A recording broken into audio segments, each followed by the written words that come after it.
Have you, as a Christian, ever been accused of your Christianity being a crutch or blind faith?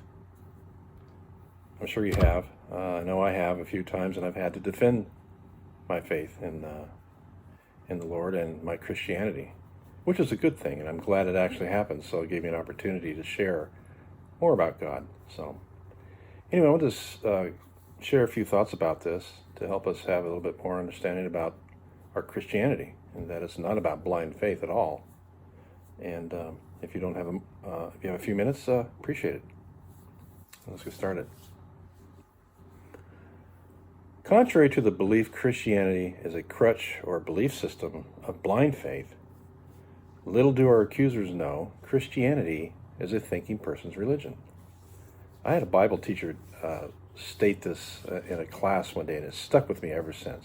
And it's been a long time that Christianity is a thinking person's religion. It requires us to use thought and reason for dedicating our time of service to others. It requires we think about our willingness to use gifts God gives each individual Christian according to his or her faith. Our money, our daily walk in life away from our church home during the week. How we treat others requires much thinking in light of teachings in the Bible. Christianity requires us to read and think about how Jesus would want us to decide on a matter other than our personal opinion. Ultimately, Christianity requires us to think about what Apostle Paul called running the race to win the prize. That living a life based on humanism and selfishness will not result in winning the prize of heaven on the last day. 1 Corinthians 9:24-27. When asked by an expert in the Jewish law as to what the commandment ranks above all others, Jesus quoted Deuteronomy chapter 6, 1-3, which is the passage that Jews use to distinguish themselves from their pagan neighbors. Yet Jesus added something to it. While verse 5 in the original reads, "You shall love the Lord your God with all your heart and with all your soul and with all your might," Jesus added the phrase, "and with all your mind." Matthew 22:37. Jesus put a huge importance on the use of our minds. Christianity is fact-based in history, and eyewitnesses play a huge part in its message. The disciple Luke, who was a doctor, tells us that when he began writing his account of Jesus' life to Theophilus, he sought out those who from the beginning were eyewitnesses, and that he himself investigated everything carefully from the beginning to provide the exact truth. Luke chapter 1, verse 1-4. This means Luke collected the data, thought about his findings, and shared them as a fact of history. Christianity is a literate faith, relying on the teachings of the apostles in the scriptures. Apostle Paul told Timothy to do your best to present yourself to God as one approved, a worker who does not need to be ashamed, rightly dividing the word of truth. 2 Timothy 2:15-16. This required Timothy to work at discerning the text to avoid babble and lies that leads to ungodliness. Thinking and meditating about worship as a lifestyle requires daily thought and life decisions utilizing the tool of the Word of God. So how does a Christian think about his Christian faith in real life terms?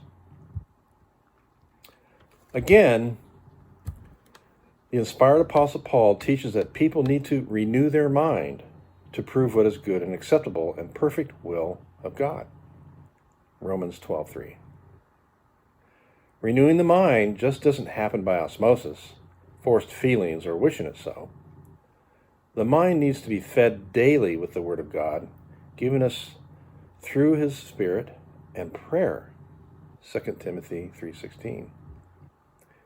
Then taken to heart, translating godly guidance into practical daily decision-making in a way that is right and godly. Here are some examples. The wife is working late tonight. Without asking, will I take the initiative and cook dinner?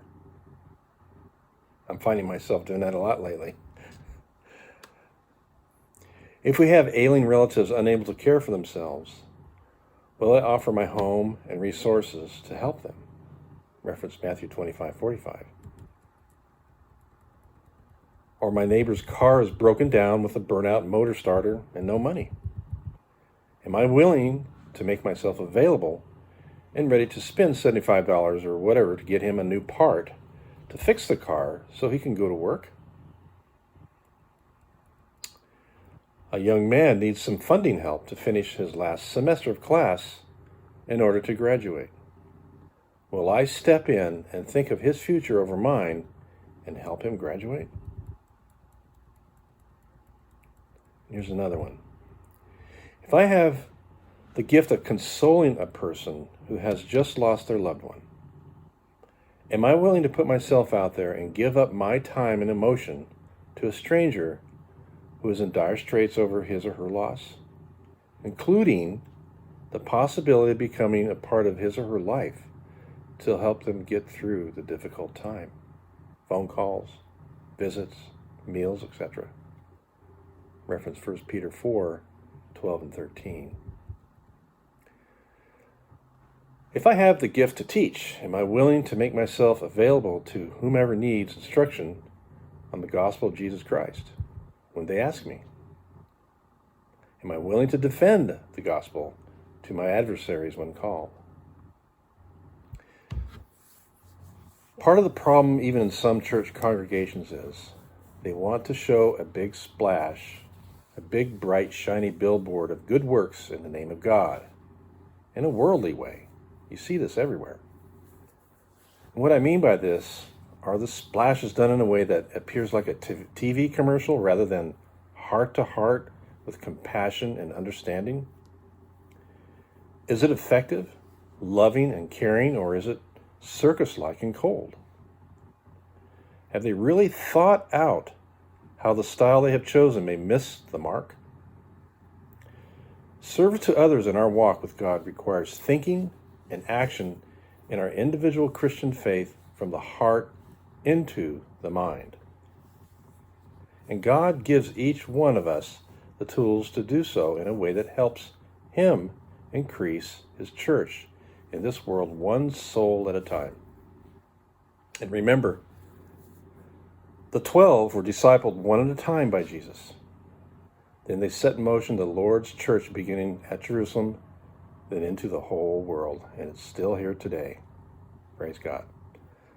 So I hope you enjoyed those thoughts, and I hope you have learned something a little bit more about our Christianity, that it takes a lot of thought. It takes a lot of faith, and it takes a lot of doing.